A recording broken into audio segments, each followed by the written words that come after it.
Yvonne Westerman, Taupō Ward.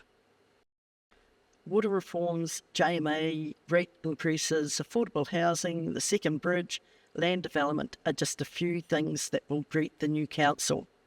So the priorities as I see it, getting organised for the appropriate information and facts, having the 5, 10, 30-year plan and vision clearly defined, and have a shared desire to do the right thing for everyone in the district.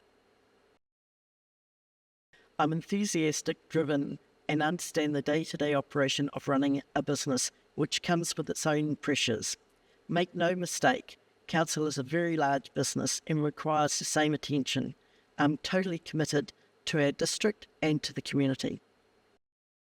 The cost of maintaining our vital infrastructure, plus renewals, and ensuring we have a robust program to check all the existing systems are relevant and fit for purpose is essential.